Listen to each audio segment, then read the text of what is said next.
Кросфит е силова тренировъчна програма, зародила се в спортна зала в Северна Каролина през 1995-та. Само за няколко години системата става популярна в Съединените щати, а след това и по света. Една кросфит сесия продължава средно около 30 минути, но в нея силата и издържливостта на всеки атлет са подложени на истинско изпитание. Правим ги между 20 и 35-40 минути. Значи аз за 15 минути такава тренировка мога да му направя, че това ще се равнява на 1 час бягане на пътеката и фитнес тренировката му. С въжета по принцип се натварва цялото тяло. Всичко. Рамене, ръце, торса, краката. Ударянето с чука върху гумата е малко в по-бойните спортове се използва, както и в борбата. Повечето атлети го ползват това за развиване на издръжливост. Освен че интензивната кросфит тренировка подобрява общата мускулна резултатност, тя увеличава издържливостта, ловкостта, баланса и координацията. Това е причината системата да привлича и много жени. В принцип, жените като дойдат тук малко им е странно, понеже е супер различно и като видят да обръщат гума, те се стряскат. Но напротив, супер лесно е, за всичко си има техника. Всяко едно упражнение трябва да има техника.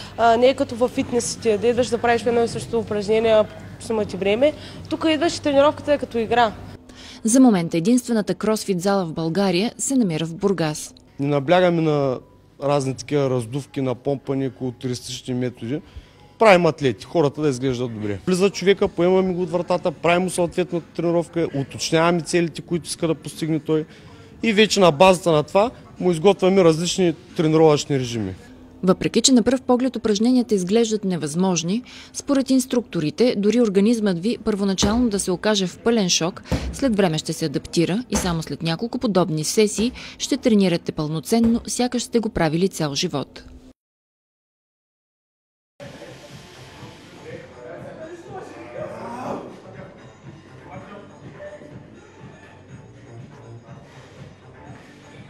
Кросфит е силова тренировъчна програма, зародила се в спортна зала в Северна Каролина през 1995-та. Само за няколко години системата става популярна в Съединените щати, а след това и по света. Една кросфит сесия продължава средно около 30 минути, но в нея силата и издържливостта на всеки атлет са подложени на истинско изпитание. Правим ги между 20 и 35-40 минути. Значи аз за 15 минути такава тренировка мога да му направя, че това ще се равнява на 1 час бягане на пътеката и фитнес тренировката му. С въжета по принцип се натварва цялото тяло. Всичко. Рамене, ръце, торса, краката. Ударянето с чука върху гумата е малко в по-бойните спортове се използва, както и в борбата. Повечето атлети го ползват това за развиване на издръжливост. Освен че интензивната кросфит тренировка подобрява общата мускулна резултатност, тя увеличава издържливостта, ловкостта, баланса и координацията. Това е причината системата да привлича и много жени. В принцип, жените като дойдат тук малко им е странно, понеже е супер различно и като видят да обръщат гума, те се стряскат. Но напротив, супер лесно е, за всичко си има техника. Всяко едно упражнение трябва да има техника. Не е като във фитнесите, да идваш да правиш едно и също упражнение, сумата ти време. Тук идваш и тренировката е като игра.